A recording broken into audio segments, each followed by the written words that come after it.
রোববার July August গণ অভ্যুত্থানের বর্ষপূর্তি উপলক্ষে রাজধানীর শাহবাগ মোড়ে ছাত্র সমাবেশের আয়োজন করে বাংলাদেশ জাতীয়তাবাদী ছাত্রদল। সারা দেশ থেকে আসা লাখো নেতাকর্মীর অংশগ্রহণে সমাবেশস্থল রূপ নেয় জনসমুদ্রে। সমাবেশে ছাত্রনেতারা দেশের বিরুদ্ধে চলা সকল ষড়যন্ত্র রাজপথে রুখে দেওয়ার প্রত্যয় ব্যক্ত করেন।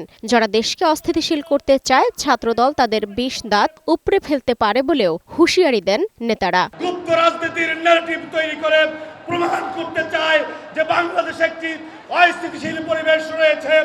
আমরা আজকের সমাবেশের মাধ্যমে বার্তা দিতে চাই, আমরা তারেক রহমানের নেতৃত্বে গণতন্ত্র পুনরুদ্ধার করে গড়ে ফিরব। তারেক রহমানের নেতৃত্বে এই দেশে গণতন্ত্র ফিরবে। বাংলাদেশে যেন আর কখনো ভিন্ন ফেসিবাদ বা স্বৈরাচার গণতান্ত্রিক অগ্রযাত্রাকে ব্যাহত করতে না পারে সে লক্ষ্যে ছাত্রদল সদা সোচ্চার থাকবে। মৎস্য ভবন থেকে সায়েন্স ল্যাব, শাহবাগ থেকে টিএসসি পর্যন্ত বিস্তৃত ছাত্রদলের এই বিশাল সমাবেশে যোগ দেন বিএনপির কেন্দ্রীয় নেতারা। বক্তারা তরুণদের প্রত্যাশিত জাতীয় নির্বাচন দ্রুত আয়োজনের দাবি জানান। প্রয়োজন বোধে শাহবাগ না, সারা বাংলাদেশের মানুষ আবার জড়ো হবে, আবার নির্বাচনের জন্য আবার লড়াই করবে এবং বাংলাদেশে একটি নির্বাচিত সরকার প্রতিষ্ঠা করবে।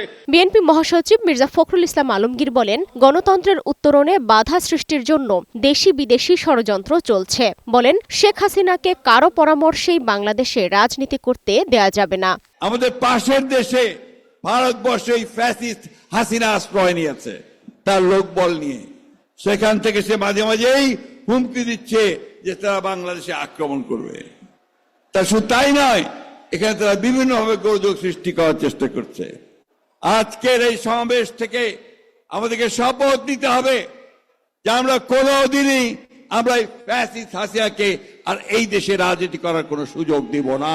একটি গণতান্ত্রিক রাষ্ট্র গঠন করাই বিএনপির মূল লক্ষ্য বলেও জানান মির্জা ফখরুল। আমরা সবাই ঐক্যবদ্ধ হয়ে আমরা তারেক রহমান সাহেবের নেতৃত্বে আমরা এই দেশকে সত্যিকার অর্থে শহীদ প্রেসিডেন্ট আমাদের স্বপ্ন ছিল।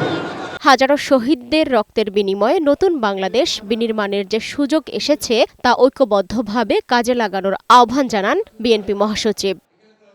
সালমা জাহান মুক্তা, বৈশাখী সংবাদ, ঢাকা।